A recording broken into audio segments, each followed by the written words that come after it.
Halo pemirsa, apa kabar Anda hari ini? Semoga selalu dalam keadaan sehat dan luar biasa ya. Senang sekali podcast Dispertaru Daerah Istimewa Yogyakarta kembali menyapa Anda bersama saya Ninda Vilas Putri yang pada kesempatan kali ini akan membahas mengenai perizinan pemanfaatan tanah kas desa di Daerah Istimewa Yogyakarta. Dan sudah hadir bersama Ninda di sini tentu saja dua narasumber yang luar biasa yang nanti kita akan belajar bersama mengenai tanah kas desa itu seperti apa, perizinannya bagaimana, pemanfaatannya bagaimana. Bersama dua narasumber, yang pertama Bapak Murgianto SH selaku Kasih Administrasi P5 Dispertaru Daerah Istimewa Yogyakarta. Bapak selamat datang. Bagaimana kabarnya Pak? Baik. Alhamdulillah ya Pak. Selalu sehat ya Pak? Alhamdulillah. Kemudian ada Bapak Agus Langgeng Basuki selaku tim percepatan pelayanan Kawadanan Hageng Punokawan Datu Dono Suyoso Kraton Ngayogyakarta Hadiningrat. Bapak Sugeng Rawuh Pak. Matur nuwun. Assalamualaikum Mbak Ninda. Waalaikumsalam Bapak. Sehat ya Pak nggih? Alhamdulillah sehat. Oke, kali ini kita akan membahas tadi ya Pak ya mengenai perizinan tanah kas desa untuk masyarakat tentunya akhirnya ya. Nah, tapi sebelum kita membahas mengenai perizinannya, pemanfaatnya mungkin bisa dijelaskan terlebih dahulu untuk pemirsa yang ada di rumah. Sebenarnya yang disebut tanah kas desa ini seperti apa sih? Mungkin bisa Pak Langgeng memberikan penjabaran gitu nggih, monggo. Nggih, nun sewu. Jadi ini Mbak Ninda mungkin lebih ke bukan tanah kas desa ya, tanah desa. Tanah desa atau sebutan lain di DIY ini tanah kalurahan. Nah, memang tanah kalurahan ini dari sejak sejarahnya yang dituangkan dalam Lesblat Kasultanan. Saya mungkin berbicaranya Kesultanan ya. Sebetulnya sama sebetulnya dengan Kadipaten hanya karena ini hanya masalah kewenangan aja. Kebetulan saya mewakili Kesultanan. Jadi di Lesblat Kasultanan nomor 16 tahun 1918 itu di situ ada semacam penyerahan kepada tanah Kesultanan dalam bentuk hak anggaduh. Hak anggaduh itu kalau bahasa universal atau bahasa awamnya itu untuk dikelola. Jadi tidak diberikan, tapi diberi tanggung jawab, kemudian hak dan kewajiban dalam rangka mengelola tanah Kesultanan yang kemudian istilahnya tadi hak anggaduh. Nah, hak anggaduh ini kemudian dikelola oleh pemerintah kalurahan dan sesuai fungsinya. Tanah desa atau sebutan lainnya tanah kalurahan itu ada 3 berdasarkan fungsinya ya. Ada tanah kas desa atau tanah kas kalurahan, pelungguh, dan pengarem-arem. Fungsinya beda-beda. Kalau tanah kas desa itu pendapatan atau nilai manfaat yang diperoleh dari tanah kas desa atau tanah kas kalurahan itu digunakan dalam rangka kelancaran penyelenggaraan pemerintahan. Jadi kalau sekarang ini ya masuk ke anggaran pendapatan belanja kalurahan, digunakan untuk sebagai pendapatan ya, sebagai pendapatan pemerintah kalurahan, digunakan untuk penyelenggaraan pemerintahan macam-macam di situ, untuk pembangunan baik bidang sosial, fisik dan yang lainnya. Sesuai dengan ketentuan peraturan perundangan. Tapi intinya bahwa tanah kas itu nilai manfaatnya karena dikelola oleh pemerintah kalurahan ya dalam rangka penyelenggaraan pemerintah kalurahan. Nah, kemudian yang kedua pelungguh. Pelungguh ini juga bagian dari tanah desa atau sebutan lainnya tanah kalurahan. Fungsinya untuk tambahan penghasilan bagi pamong desa atau pamong kalurahan yang masih aktif. Mulai dari lurah sampai ke dukuh. Jadi lurah, kemudian pamong-pamong di pemerintah kalurahan yang lain, ada Uluru, ada Jogoboyo dan yang lain, sampai ke dukuh. Sebagai tambahan penghasilan. Kemudian kalau pengarem-arem, yang ketiga, itu nilai manfaat atau dalam pengelolaannya kemudian ada pendapatan, itu digunakan untuk pensiun bagi pamong yang sudah purna tugas Oh. dengan batasan waktu tertentu, tidak sampai Selama-lamanya. selama-lamanya atau sampai meninggal, enggak. Seperti kalau PNS kan meninggal kemudian ada lagi untuk haknya istrinya sekian persen, tapi itu tidak diatur tersendiri. Ya, itu diatur di dalam peraturan gubernur Daerah Istimewa Yogyakarta nomor 34 tahun 2017. Baik itu tadi fungsi-fungsi dari macam-macam tanah desa, ada 3 tadi, kemudian juga nanti proses pemanfaatannya seperti itu. Oke, berarti kalau bisa disimpulkan sebenarnya pada dasarnya Keraton Yogyakarta sendiri sudah memberikan 3 hak tanah tadi ya Pak ya? Anggadu, Anggadu untuk 3 jenis pengelolaan tanah gitu ya Pak ya? Sebetulnya tadinya macamnya 1, tapi fungsinya jadi 3. Oh, fungsinya jadi 3. Jadi untuk penyelenggaraan pemerintahan, itu tadi kas, namanya kas desa, kemudian pelungguh untuk tambahan penghasilan pamong yang masih aktif, kemudian yang pengarem-arem untuk yang sudah pamong pensiun. yang sudah purna. Yang sudah purna. Jadi sebagai pensiun lah. Sebagai Ya, penghargaan gaji. juga ya, Ya, Pak ya, ya. untuk rentan waktu tertentu. Betul. Seperti itu. Nah, kembali lagi ke tanah kas desa, sebenarnya tadi kan Bapak sudah menggarisbawahi bahwa ini untuk mendukung pengelolaan Penyelenggaraan pemerintahan desa gitu ya. Lurandi. Nah, kalau dari Pak Murgianto sendiri Pak selaku Kasih Administrasi P5 di Despertaru DIY sendiri, untuk sebenarnya secara administratif gitu ya Pak ya, bisa dibilang tanah kas desa ini untuk pemanfaatannya akhirnya apa saja nih Pak turunannya? Tadi kan untuk penyelenggaraan pemerintahan, nah tapi pada akhirnya turunannya pasti ada dong Pak, harus ini kayak gitu. Atau apa saja yang penting kayak gitu. Nah, itu kan mungkin bisa diluruskan juga kepada masyarakat supaya masyarakat juga lebih tahu dan aware gitu Pak. Monggo. Ya, sebenarnya untuk pemanfaatan tanah desa atau tanah kelurahan itu kan ada bisa digunakan, ada 4 macam penggunaan. Ya, digunakan untuk pengembangan kebudayaan, kemudian digunakan untuk kepentingan sosial, kemudian digunakan untuk kesejahteraan masyarakat, dan juga bisa digunakan untuk kepentingan umum. Dari 4 itu, yang untuk pengembangan kebudayaan misalnya tanah kelurahan itu digunakan untuk museum, bisa digunakan untuk balai budaya, kemudian ada juga yang sekarang ada itu adalah taman budaya juga ada, kemudian yang baru ini di kaitannya dengan budaya adalah Lumbung Mataraman. Oh iya, Lumbung Itu juga, Mataraman. nah, itu dan lain-lain juga masih banyak ya. Dan yang digunakan untuk kepentingan sosial, misalnya digunakan untuk balai kelurahan atau balai desa, kemudian balai padukuhan, kemudian ada juga pendidikan anak usia dini. PAUD ya Pak ya, PAUD untuk itu kan, pendidikan ya. Itu jadi kewenangannya dari kelurahan. Oh, oke. Kemudian untuk gedung pertemuan dan lain-lain, ini masih banyak yang banyak sejenis ya? dengan itu. Oke, Ya, berarti kemudian yang digunakan untuk kesejahteraan masyarakat, ini misalnya untuk pasar tradisional yang dikelola oleh pemerintah kelurahan juga ada. Kemudian untuk kios kelurahan. Kemudian juga untuk posyandu juga bisa. Kemudian sekarang yang baru ini adalah untuk pengembangan UMKM yang dengan desa prima itu dibuatkan, itu juga ada semacam itu, dan masih banyak lagi yang sejenis dengan itu yang mengajukan. Oke. Dan ada lagi yang sekarang baru di instruksi dari Pak Gubernur bahwa tanah kelurahan, kas kelurahan itu digunakan untuk meningkatkan kesejahteraan masyarakat. Dari ini sudah ada BKK kelurahan. Ya, ini menggunakan tanah kelurahan, tanah kas kelurahan ya dalam hal ini untuk mengentaskan, ya, mengurangi kemiskinan dan pengangguran. Nah, dengan adanya BKK kelurahan ini diharapkan taraf hidup masyarakat miskin menjadi terangkat. Kami sudah ada sampai dengan hari ini ada 12 kelurahan yang telah menerima manfaat tersebut. Ini setiap tahunnya akan bertambah. Setiap tahunnya bertambah. Kemudian untuk yang kepentingan umum ya banyak sih, misalnya untuk lapangan olahraga, kemudian tempat ibadah, kemudian jalan desa, dan juga untuk makam. Itu juga bisa menggunakan tanah kalurahan, tanah kas kalurahan juga boleh seperti itu.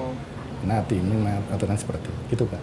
Oke, berarti ternyata banyak sekali ya sebenarnya kalau mau dijabarkan lagi gitu ya Pak turunannya pemanfaatan tanah kas desa itu sendiri. Bahkan saya juga baru menyadari bahwa makam pun atau mungkin PAUD tadi ya yang diutarakan oleh Bapak bisa juga memanfaatkan tanah kas desa ini sebagai bagian dari pendukung untuk keberlangsungan penyelenggaraan pemerintahan di desa gitu ya Pak ya.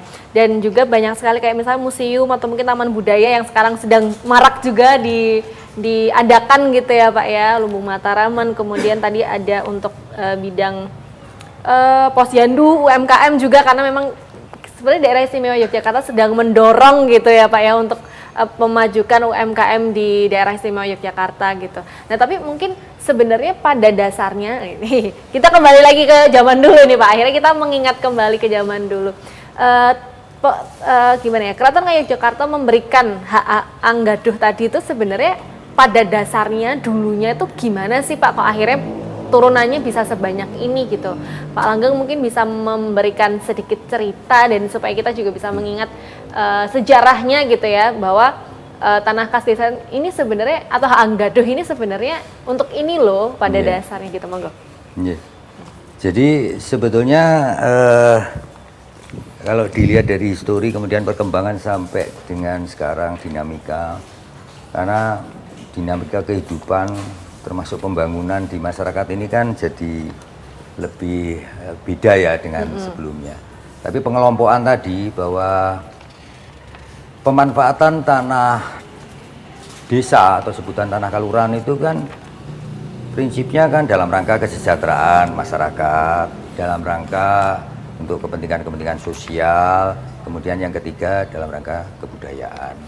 Nah, kemudian jelentrehannya, rinciannya seperti tadi disampaikan oleh Pak Mur itu kan dulunya mungkin ya tidak sebanyak itu kan dulu juga belum ada PAUD belum mungkin belum ada apa tadi mungkin sudah ada usaha tapi belum disebut UMKM kan gitu. Memang sebetulnya peruntukannya itu relatif ya luas ya, saya bicara relatif. Pengelompokannya tadi 3, sosial, kesejahteraan masyarakat, kemudian budaya. Hanya tidak diperbolehkan sesuai ketentuan Pergub itu untuk tempat tinggal.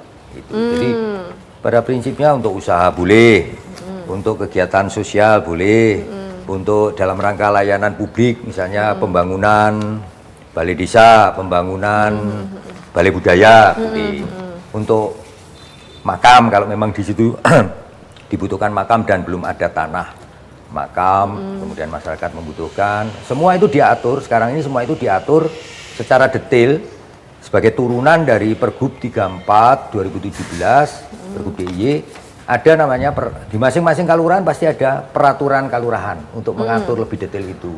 Kalau aspek sosial, karena begini, kembali tadi kan, bahwa keraton memberikan hak Anggaduh itu dalam rangka memberikan pendapatan dalam rangka penyelenggaraan pemerintahan, dalam rangka memberikan tambahan penghasilan, memberikan pensiun bagi yang purna. Nah, makanya pada prinsipnya ya, setiap penggunaan tanah kalurahan atau tanah desa, apakah itu kas, apakah itu pelunggu, apakah itu pengarep oleh pihak lain, kalau dulu sejarahnya ya digarap sendiri sebetulnya. Kemudian dapat pendapatan, kalau untuk pertanian dijual, hasil penjualannya itu untuk tambahan penghasilan kalau itu pelunggu, kalau pengarem-arem untuk pensiunan. Nah, kalau sekarang bisa digunakan oleh pihak lain dengan sistem sewa atau kerjasama. Dan karena tadi rohnya itu dalam rangka memberikan penguatan pendapatan untuk penyelenggaraan pemerintahan, untuk tambahan penghasilan, untuk pensiunan, itu ya pasti ada kontraprestasi. Kalau sewa ya harus ada sewanya, yang kecuali itu, dan itu diatur di Perkal. Kecuali untuk kepentingan-kepentingan tertentu misalnya. Bisa saja diatur dan Perkal mengatur misalnya untuk kegiatan sosial untuk makam misalnya. Kan mungkin tidak ada sewa untuk makam kayak begitu. Tapi itu semuanya diatur di dalam Perkal, sehingga pemerintah kalurahan dalam mengelola tanah kalurahan yang notabene merupakan hak anggaduh dari Kesultanan ini juga tidak bisa tanda kutip seenaknya. Dia diatur, dikelola, diberikan hak mengelola, tapi diatur oleh Pergub. Pada saat penyusunannya Kesultanan dan Kadipaten selaku pemilik tanah juga dilibatkan. Kemudian diturunkan lagi dengan Perkal. Itu. Oke, berarti ada perkembangannya juga akhirnya bisa mengikuti dinamika. Mengikuti dinamika, bahkan bisa juga melibatkan pihak ketiga tadi ya Pak ya, asalkan gitu kan. Sesuai dengan ketentuan peraturan perundangannya, khususnya Pergub 34, kemudian Perkalnya sendiri. Pasti kalau digunakan pihak lain ya sewa. Iya. Nah, kalau itu sewa, kalau kerjasama pasti ada bagian pendapatan yang diterima oleh pemerintah kelurahan atau pemerintah desa. Untuk dimasukkan lagi ke kas desa ya, untuk bisa mendukung penyelenggaraan pemerintah desa tadi ya Pak ya. Ya itu adalah sebagian kecil ya, tapi mungkin akhirnya seperti ini sih Pak. Ada batasannya, berarti apakah hanya tidak boleh digunakan untuk kepentingan pribadi? Tadi kan rumah pribadi tidak boleh gitu kan istilahnya, atau mungkin tempat tinggal pribadi atau hal yang bersifat pribadi, apakah batasannya hanya itu atau sebenarnya ada batasan-batasan lain yang tidak boleh dilakukan di tanah dengan pengelolaan tanah kas desa tersebut, tapi mungkin kita masih belum awam untuk mendengar hal tersebut gitu. Mungkin Pak Mur atau Pak. Jadi kembali pada saat proses perizinan pihak lain menggunakan tanah kalurahan, pemerintah kalurahan itu kan pasti mengajukan proses perizinan. Nanti mungkin lebih dijelaskan oleh Pak Mur ya. Di situ ada tahapan-tahapan. Sekali lagi bahwa itu kan ada pemiliknya juga, dalam hal ini Kesultanan atau Kadipaten. Pasti nanti sebelum gubernur mengizinkan, itu ada persetujuan dari pemiliknya. Kemudian di setiap step proses mekanisme perizinan itu diterawang lah, diverifikasi. Tata ruangnya gimana, sesuai tidak. Kemudian menyalahi penggunaan yang memang tidak diperbolehkan. Kemudian misalnya karena rohnya ini juga dalam rangka kesejahteraan masyarakat, khususnya masyarakat di wilayah kalurahan itu, kalaupun toh boleh untuk investasi, itu juga nanti kita cermati. Misalnya ada pihak tertentu yang mengajukan kok luas banget, kemudian kecenderungannya tidak memberikan dampak yang signifikan terhadap peningkatan pendapatan masyarakat di wilayah itu. Padahal rohnya dulu di samping tadi untuk penyelenggaraan pemerintahan pun kan penyelenggaraan pemerintahan kan juga dalam rangka kesehatan masyarakat di wilayah desa setempat. Nah itu meskipun tanda kutip boleh, tapi juga itu mesti kita pertimbangkan. Karena jadi agak keluar relnya roh dari pemberian hak anggaduh kepada pemerintah kalurahan. Maksud saya keluarnya ini malah justru untuk misalnya memberikan pendapatan yang untuk kelompok tertentu, tidak memberikan semua dampak signifikan terhadap masyarakat sekitar. Meskipun gitu ya, ada sewanya juga masuk pemerintah kalurahan. Gitu. Betul. Jadi itu menjadi pertimbangan juga, artinya ya karena dinamika itu kan ketentuan peraturan gubernur yang mengatur tentang pemanfaatan tanah desa atau sebutan lain tanah kalurahan itu kan pasti nanti kan kalau tidak salah sudah ada ada perubahan 3 kali ya. Ada nomor 65 tahun berapa itu, kemudian nomor 112 tahun 2012, kemudian nomor 34 yang terakhir ini nomor 34 tahun 2017 yang juga akan ada perubahan lagi, perbaikan lah, menyesuaikan dengan dinamika yang terjadi di lapangan. Oke, berarti meskipun mengajukan gitu ya, nanti akan ada proses verifikasi juga, tidak langsung setuju gitu ya.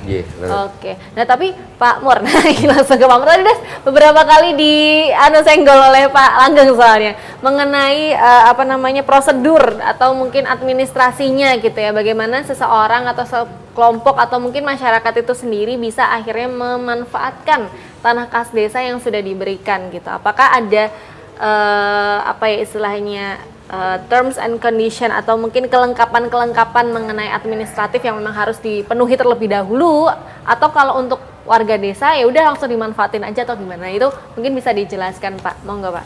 Iya, terkait untuk proses mendapatkan izin. Nah, itu adalah yang pertama, ini ada dua permohonan yang digunakan sendiri oleh kelurahan, ada juga yang digunakan oleh pihak lain seperti yang disampaikan Pak Langgeng. Ya, kalau memang digunakan oleh pihak lain, tentu pihak lain itu mengajukan terlebih dahulu permohonan kepada pemerintah kelurahan bahwa akan melakukan sewa atau apa ke kelurahan terhadap tanah kelurahan tersebut. Kemudian kalau yang menggunakan kelurahan sendiri tentu tidak ada permohonan ya, karena yang menggunakan adalah pemerintah kelurahan. Jadi setelah pemerintah kelurahan tadi mendapatkan permohonan dari calon yang mau menggunakan, kemudian pemerintah kelurahan itu mengajukan permohonan izin pemanfaatan tanah kelurahan itu kepada gubernur melalui bupati. Oh, oke. Ya, di mana tembusannya itu kepada Dinas Pertanahan dan Tata Ruang Kabupaten. Kemudian bupati itu setelah menerima permohonan dari pemerintah kelurahan tersebut, melakukan verifikasi terhadap data yang ada di permohonan tersebut, apakah sesuai apa tidak. Kalau memang masih ada keraguan terhadap itu, tentu dilakukan tinjau lapangan juga. Yang meninjau adalah dari Dispertaru ya? Dispertaru Kabupaten terlebih dahulu. Jadi itu kan diverifikasi, kemudian kalau memang perlu ditinjau lokasi. Kemudian setelah dirasa ini betul dari permohonan ini secara administrasi kelengkapannya sudah benar, kemudian dibuatlah rekomendasi bupati kepada gubernur yang tembusannya disampaikan kepada Dinas Pertanahan dan Tata Ruang DIY. Oke. Kemudian berdasarkan rekomendasi dari bupati tersebut, Dinas Pertanahan Tata Ruang DIY melakukan verifikasi ulang terhadap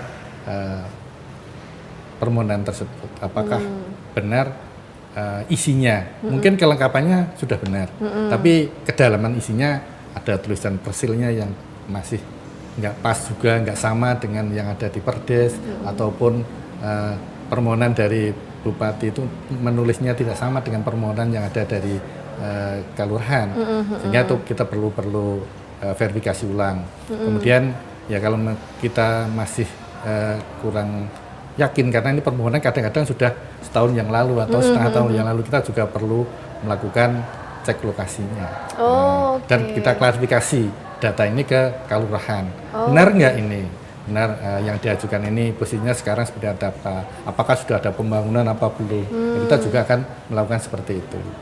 Setelah kita selesai di lapangan dan ternyata memang sudah sesuai dengan apa yang dimohonkan, baru dari Dinas Pertanahan dan Tata Ruang DIY mengajukan rekomendasi kepada Kesultanan atau Kadipaten selaku pemilik untuk mendapatkan izin dari Kesultanan atau Kadipaten.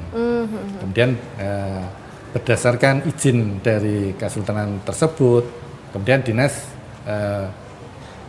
Pertanahan dan Tata Ruang DIY mengajukan mohon penetapan gubernur terhadap izin pemanfaatan tersebut melalui Biro Hukum.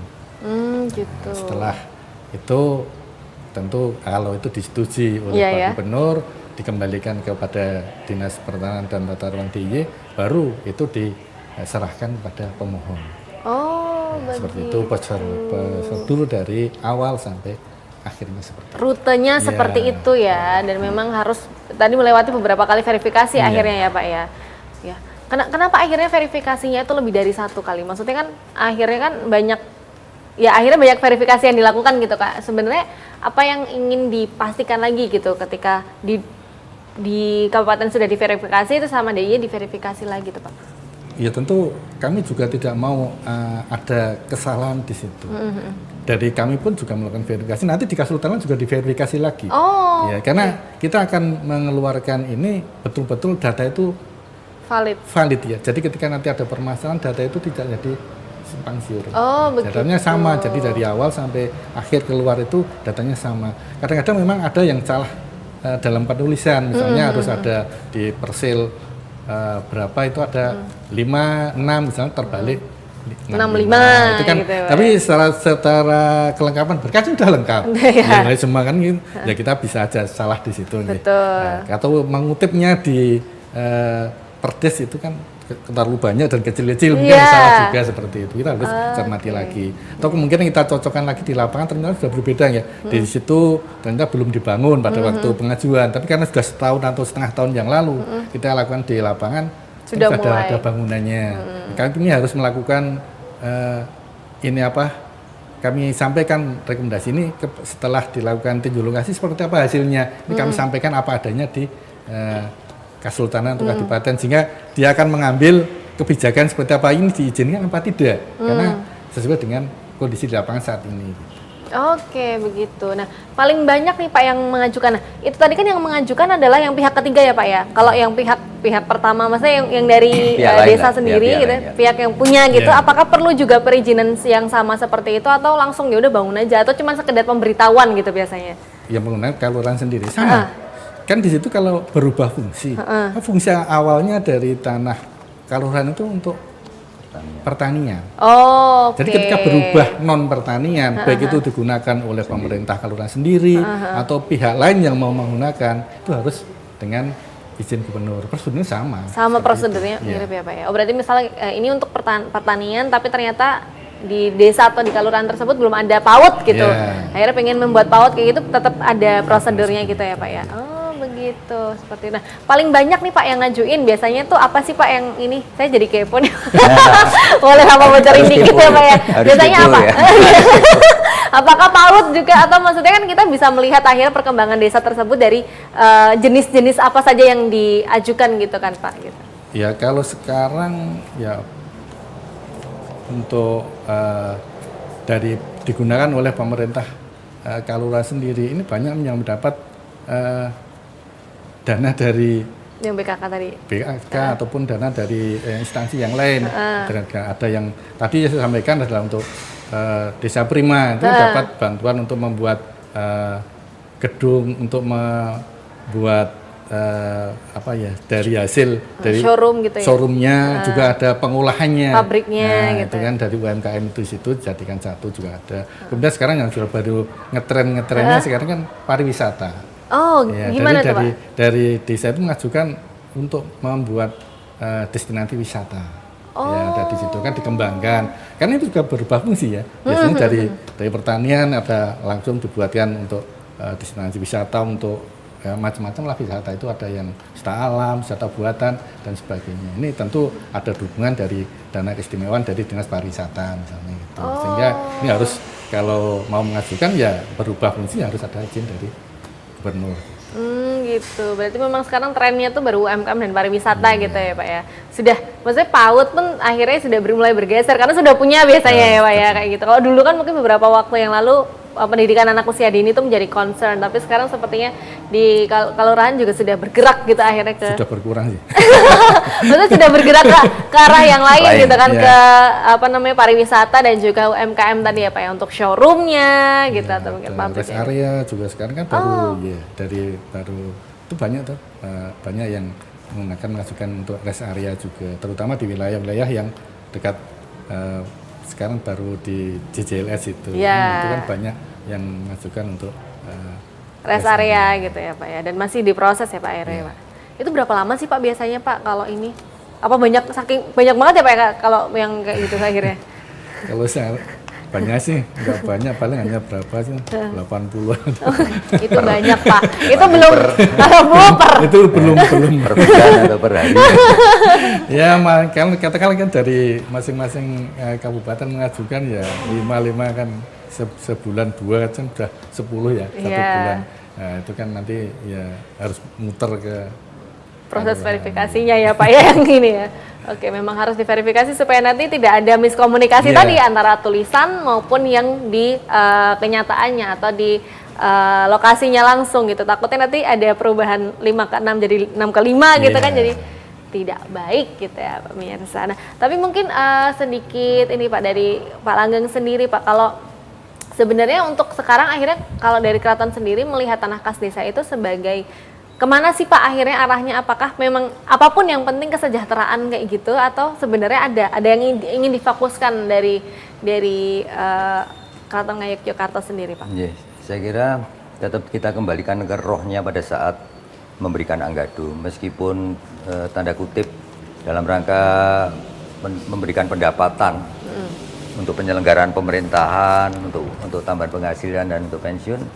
Tadi sudah saya sampaikan lebih banyak atau lebih diprioritaskan dalam rangka kesejahteraan masyarakat sekitar. Artinya makanya tadi kan disampaikan oleh Pak Mur ya, kalau digunakan sendiri untuk kepentingan pertanian tidak ada alih fungsi, tidak perlu izin seperti yang disampaikan tadi oleh Pak Mur, cukup diregister, dicatat. Kan itu apa? Itu sebenarnya ketentuan itu mewujudkan atau membuktikan bahwa sebetulnya tanah kelurahan atau tanah desa itu untuk sebesar-besarnya pemberdayaan masyarakat, peningkatan kesejahteraan masyarakat. Kemudian berkembang sekarang ini digunakan oleh pihak lain. Tadi di samping ada ketentuan-ketentuan yang mungkin secara tersurat tidak boleh untuk ini, tapi juga ada pertimbangan-pertimbangan tadi. Bagaimana misalnya itu untuk investasi pariwisata oleh pihak lain, bagaimana konsepnya sehingga dia bisa memberikan pendapatan secara konkret dan juga pemberdayaan pada masyarakat sekitarnya. Rohnya kan tetap ke sana. Oke, berarti intinya itu ya Pak. Sehingga Kesultanan sebagai pemilik kalau kemudian dimintain persetujuan izin, itu izin ini kan bisa keputusannya bisa dua, boleh dan tidak. Nah, boleh tapi misalnya ini artinya begini, tadi mekanisme tadi kita jarang sekali cek lapangan karena pada saat Dinas Pertanahan dan Tata Ruang melakukan verifikasi lapangan, kita diajak udah itu. Kalau itu tanah Kesultanan asal usulnya Anggadu dari Kesultanan, kita sudah diajak dalam satu kesatuan tim untuk melakukan verifikasi ke lapangan. Pada saat nanti sudah lengkap hasil verifikasi dan rekomendasinya dikirimkan ke keraton, kita hanya ngecek aja lengkap belum datanya, ada penulisan luasan yang salah enggak, gitu aja. Artinya tidak perlu lakukan cek. Tapi kalau kemudian kita kok ini luas banget ya, kok ini investasi, kita panggil. Oh, ada cross check lagi ya Pak? Kita panggil yang melakukan, yang ingin menggunakan bersama pemerintah kaluranya, diminta presentasi di hadapan Kesultanan. Karena tadi khawatirnya justru fungsi tanah Kesultanan yang dianggadukan kepada kalurahan itu malah dalam memperkaya pihak-pihak tertentu kan, tapi tidak kemudian justru memberikan kesejahteraan masyarakat bagi masyarakat di wilayah desa setempat. Oke Pak, kita akan ngobrol lagi lebih lanjut lagi mengenai perizinan tanah kas desa. Jangan kemana-mana pemirsa, tetap di podcast Dispertaruh DIY.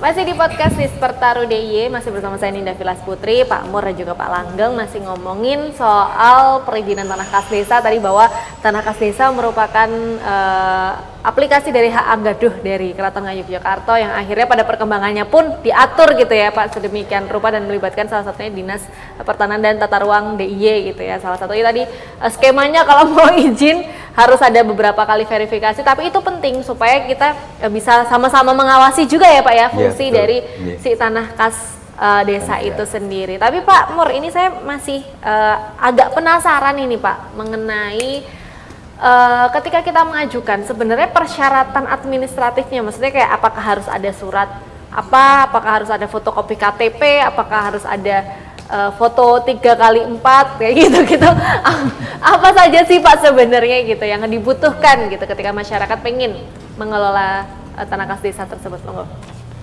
Ya, untuk lampiran persyaratan untuk pengajuan izin itu kan memang ada beberapa sih. Ya, yang pertama adalah ada identitas yang mau menggunakan kalau itu yang menggunakan adalah Kalurahan sendiri, tentu identitasnya punyanya Pak Lurah. Kemudian kalau itu pihak lain yang mau dengan pihak lain dengan identitas yang ada. Kemudian kalau itu digunakan untuk instansi, tentu ada dasar pembentukan instansi tersebut dilampirkan fotokopinya. Kemudian kalau itu menggunakan untuk yang lain adalah dengan PT, tentu kita harus melampirkan juga akte pendiriannya. Oh, akte dari PT itu sendiri ya Pak? Itu. Kemudian lampiran yang berikutnya adalah peraturan kalurahan atau peraturan desa tentang pemanfaatan tanah desa. Yang memang ini sudah tercatat di situ tanah desanya ada di mana, digunakan untuk apa. Nah, ini yang mau disewakan bagian yang mana, sehingga akan tercatat itu. Kalau tidak ada yang di Perdes itu tentu ini tidak diizinkan ya, karena kalau tidak ada di Perdes itu kan bukan miliknya kalurahan gitu. Jadi ada pentingnya di situ adalah peraturan kalurahan, dan itu semuanya sudah punya. Jadi semuanya sudah bisa melakukan izin karena semua kalurahan sudah membuat peraturan kalurahan atau peraturan desa tentang pemanfaatan tanah kalurahan dan tanah desa. Kemudian setelah itu kan ada juga keputusan dari lurah, itu yang mengizinkan tanah tersebut digunakan atau digunakan kelurahan sendiri atau digunakan oleh pihak lain. Kemudian dilampiri juga persetujuan dari BPK atau Bamuskal ya. Bamuskal. Nah, itu Badan Permusyawaratan Kalurahan. Ini yang menyetujui terhadap penggunaan tanah kalurahan tersebut. Kemudian juga ada set plan denah yang ditandatangani oleh lurah dan bupati. Jadi ada set plan, rencananya seperti apa nanti pembangunan itu. Ya. Ini diketahui oleh lurah dan bupati karena nanti pembangunannya harus sesuai dengan itu. Kalau tidak, ya itu jadi pelanggaran di situ. Karena yang dulu memang tidak ada, sekarang ada dan itu disyaratkan. Ketika itu tidak ada ya tidak bisa diproses. Ada syarat itu. Yang kedua adalah gambar lokasinya. Gambar dan lokasi juga yang ditandatangani oleh lurah dan bupati. Ini syarat-syarat ini yang memang agak rumit ya membuat set plan. Tapi ini set plan-nya tidak set plan yang untuk pembangunan gedung ya. Set plan-nya masih set plan yang masih sederhana, misalnya nih yang bagian sini digunakan untuk apa, nanti di sana untuk apa, seperti itu. Tidak detail seperti ketika mau mengajukan izin bangunan. Jadi nanti ketika mau mengajukan izin bangunan dia harus membuat yang detail lagi. Ini untuk proses penempatannya aja nanti di mana, sehingga ketika ada pembangunan kan sudah pasti bahwa di sini untuk kantor pengelola, di sini untuk apa, di sini untuk apa, ini jelas untuk di set plan tersebut. Sehingga dari ketika nanti akan ada monitoring dari pihak manapun, dengan dasar itu kan sudah kelihatan lokasinya di mana. Karena ada juga yang lokasinya itu kan luas. Kalau tidak ada tempat set plan-nya yang mana, denahnya mana, kan bisa aja seharusnya yang di depan, dia bangunnya di belakang. Kan tidak sesuai dengan di awalnya tadi. Set plan-nya ya Pak ya. Terus kemudian ada juga ini rekomendasi dari Panewu. Karena bagaimanapun Panewu adalah kepanjangan dari bupati ya, harus mengawasi langsung ke kalurahan. Jadi kalau ada apa-apa kan nanti kalau Panewu harus ikut juga di situ. Maka dia dimintakan rekomendasi dari Panewu. Kemudian yang tidak kalah pentingnya ini adalah ada informasi kesesuaian tata ruang. Gimana tuh Pak? Info kesesuaian tata ruang dari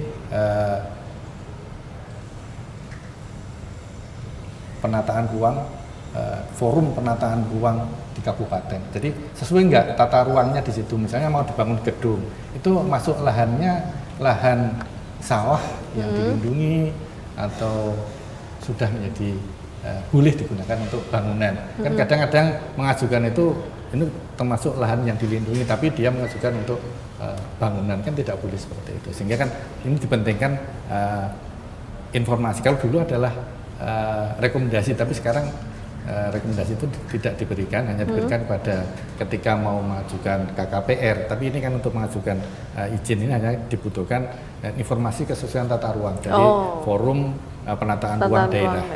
Ini di kabupaten tata ruangnya seperti apa. Ini harus ada, kalau tidak ya tidak bisa diproses ya. Ini yang pentingnya di situ. Kemudian ada surat pernyataan juga dari pemerintah kelurahan bahwa tanah yang dimohon tersebut adalah benar-benar dalam penguasaan pemerintah kelurahan dan tidak dalam sengketa.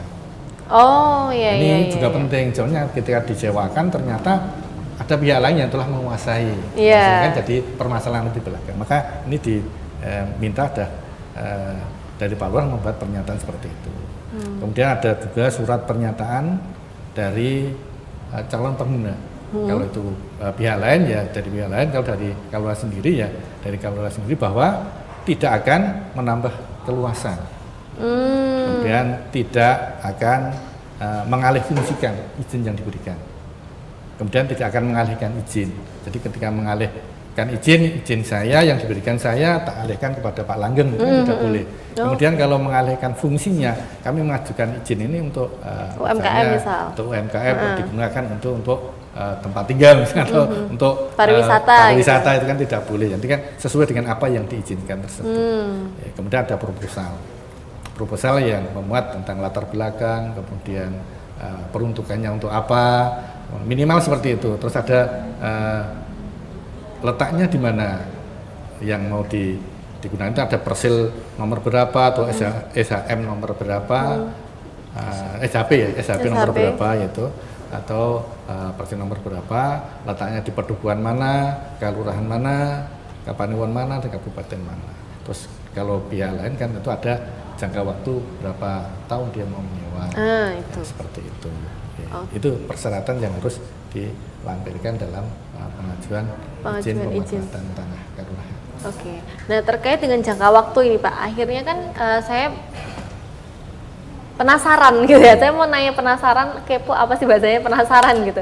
Penasaran mengenai jenis bangunan yang sebenarnya boleh atau tidak dibangun di situ. Terkait kalau kita ngomongin soal pihak ketiga, kalau mungkin pihak pertama lebih leluasa karena memang itu kan dimanfaatkan untuk pihak sendiri gitu. Tapi ketika itu jatuhnya ke pihak lain atau pihak ketiga dan ada jangka waktunya, apakah boleh di situ dibangun bangunan permanen atau memang sebenarnya harus bangunan yang non permanen yang akhirnya bisa dibongkar sewaktu-waktu kayak gitu Pak?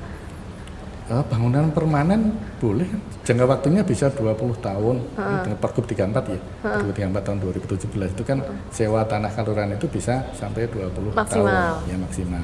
Setelah habis masa sewanya tersebut, konsekuensinya ya bangunan dan tanah itu harus diserahkan kepada kelurahan.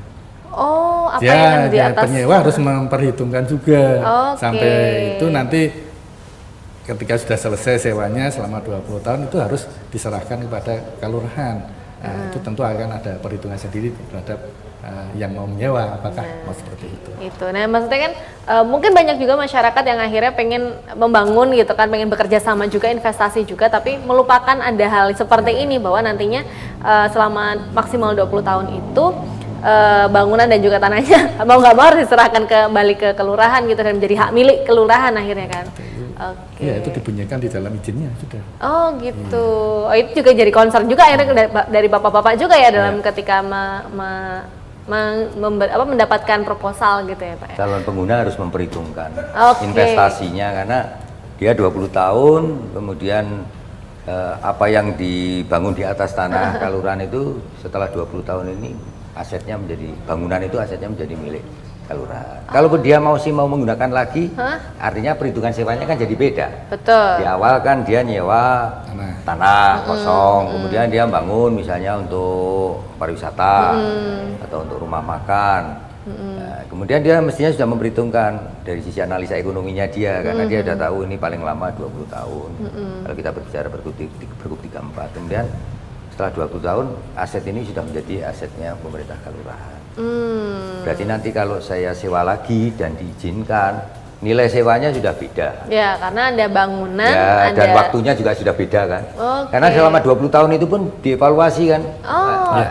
Dievaluasi 3 tahun, 4 tahun ya. 4 tahun sekali. Ya, dievaluasi, kemungkinan disesuaikan harga sewanya dan sebagainya. Dari hasil evaluasi itu akhirnya juga dinilai ya Pak ya, kelayakannya apakah bisa memperpanjang atau jangan-jangan udah selesai aja sih gitu. Oke, nah ini Pak, ini hampir terakhir ini ya Pak ya, karena di detik-detik terakhir, tapi mungkin bisa lebih panjang juga mengenai kedepannya nih Pak, untuk dari Pak Langgeng sendiri, harapan ke depan untuk masyarakat yang mungkin ingin mengajukan pemanfaatan tanah kas desa, baik itu dari pihak ketiga atau investor maupun dari masyarakat yang mungkin pemuda setempat gitu yang akhirnya kerjasama dengan kalurahan, itu apa sih Pak harapannya ke depannya gitu? Monggo. Kalau dari kami sebetulnya yang pertama, ya pemerintah kalurahan itu sebesar-besarnya tanah itu bisa dikelola oleh masyarakat setempat, yang mestinya tanda kutip sudah mempertimbangkan kalau dia masyarakat setempat yang kalau mau usaha ya artinya yang memang betul-betul apa ya sudah dinilai potensi kemungkinan berhasilnya sehingga dia memberikan peluang pendapatan kepada masyarakat. Karena memang kembali lagi rohnya kan tanah desa itu untuk itu ya, dalam rangka bagaimana masyarakat sekitar atau masyarakat di wilayah pemerintah desa itu bisa meningkat pendapat taraf hidupnya. Kemudian kalau kemudian memang belum memungkinkan misalnya digunakan pihak lain, misalnya dengan sistem sewa, bagaimana konsep pihak lain ini bisa bersama masyarakat situ pemberdayaan, kan bisa aja, artinya orang usaha itu bisa usaha dikelola sendiri, tapi bisa usaha akan lebih aman juga usahanya, kemudian aman itu dalam arti karena melibatkan masyarakat sekitar, konsep pemberdayaan masyarakat, jadi saling menjaga kan, dan itu kalaupun menguntungkan lebih enak lah, artinya dia usaha di situ nyaman, saya kira seperti itu. Jadi arahnya sih seperti itu, sehingga katakanlah kejadian-kejadian kalau di luar keinginan kita yang di luar melanggar ketentuan peraturan perundangan itu, justru itu artinya keluar dari rel rohnya awal pemberian Anggadu dari Kesultanan kepada Kalurahan sehingga itu harus terus menjadi tetap menjadi pertimbangan utama dalam penggunaan tanah kalurahan, apakah mau digunakan sendiri, digunakan oleh pihak lain. Dan saya kira keraton sebagai pemilik itu akan lebih cenderung menyetujui konsep-konsep itu, ya kan, karena rohnya memang seperti itu. Jadi kalau terpaksanya tidak bisa memang ya artinya paling tidak masyarakat kalau ada tenaga kerjanya, dan itu diatur tenaga kerjanya itu sebesar-besarnya sesuai kapasitas di masyarakat itu memanfaatkan SDM yang ada di masyarakat itu. Ada sinergi ya, Pak, dari pihak ketiga maupun dari masyarakat setempat kita nih Pak. Oke, Pak Mor mungkin? Iya, kalau menekankan aja bahwa kalau masyarakat itu mau menggunakan tanah kalurahan, jangan dilakukan pembangunan terlebih dahulu sebelum ada izin dari gubernur, agar nanti tidak menjadi permasalahan hukum di belakang. Itu aja. Oke, berarti memang hak Anggadu sendiri, kalau kita review lagi ya pemirsa Pak Langgeng dan juga Pak Mohbara, bahwa hak Anggadu atau mungkin biasa kita sebut sebagai tanah kas desa yang akhirnya diberikan pada kalurahan itu memang difungsikan pada akhirnya untuk kesejahteraan masyarakat itu sendiri. Boleh kok kita mengundang siapapun pihak ketiga atau mungkin dari pihak internal sendiri ingin membangun sesuatu di situ, silahkan, tapi yang jelas jangan lupa untuk melibatkan sinergitas di dalamnya, dan sekali lagi tujuannya memang hanya untuk kesejahteraan masyarakat. Boleh untuk melibatkan atau mungkin ada pelatihan juga, banyak hal yang bisa dilakukan untuk bisa membangun sinergitas itu sendiri. Pertimbangkan juga potensi ke depannya ya Pak ya. Jadi pas milih ini mau ngajuin buat ini kayak gitu tetap harus ada rencana ke depannya, nggak terus impulsif gitu ya Pak. Dan tadi juga Pak Amor, kalau misalnya belum disetujui jangan dibangun dulu. Ini pasti banyak ya Pak ya yang ini ya Pak ya. Dan itu biasanya gimana Pak kalau akhirnya sudah dibangun dulu tuh, apa langkah yang dilakukan oleh kita lakukan teguran ya. Teguran. Oh gitu. Dan akhirnya pembangunannya juga terbengkalai, mau dihentikan ya kan? Harus dihentikan. Nah, dan itu akan merugikan banyak pihak akhirnya kan. Betul. Betul, makanya pertimbangan itu sangat penting ya pemirsa ya, akhir kata. Dan mungkin untuk tahun 2024 nih Pak, harapannya apa sih Pak, singkat aja mungkin dari Pak Langgeng, 2024 untuk pengelolaan tanah kas, singkat aja Pak. Di DIY ini kan luas wilayah kita itu relatif lebih kecil ya dibandingkan wilayah di Jawa Tengah, di Jawa Timur. Tanah kepemilikan mungkin karena wilayahnya sepi, harganya juga relatif tinggi. Kalau mau sewa juga relatif tinggi juga kan. Ada potensi tanah kelurahan, tanah desa itu bisa digunakan untuk kepentingannya sesuai dengan ketentuan peraturan perundangan. Ya tadi kembali konsep pengelolaannya yang benar, melibatkan ya sinergitas dengan masyarakat. Itu saya kira tidak sulit juga kan. Artinya biaya sewanya juga mungkin beda relatif dengan kalau nyewa ke pihak misalnya ke saya selaku pemilik tanah gitu kan. Jadi seperti itu, artinya peluang ini saya kira kalau dikelola secara baik dengan hal-hal yang sifatnya positif. Positif itu misalnya ya tadi sinergitas. Ya, sinergitas tadi. Itu saya kira perlu ditangkap dan direspon baik ya. Begitu. Pak Mur mungkin sedikit saja. Ya, 2024 depan di 2024 ya mohon itu karena banyak kasus-kasus yang lebih tertib lagi. Tertib lagi dalam penggunaan pemanfaatan izin itu harus ada izin terlebih dahulu. Ini yang menjadi kasusnya yang sekarang. Oke. Terima kasih sekali lagi Pak Langgeng dan juga Pak Mur. Kita mudah-mudahan bertemu lagi di lain kesempatan dan sehat selalu. Dan untuk pemirsa yang ada di rumah, terima kasih sudah menemani Ninda di podcast di Sepertaru DIY. Kali ini kita ketemu lagi di episode selanjutnya. Terima kasih dan wassalamualaikum warahmatullahi wabarakatuh. Waalaikumsalam warahmatullahi wabarakatuh.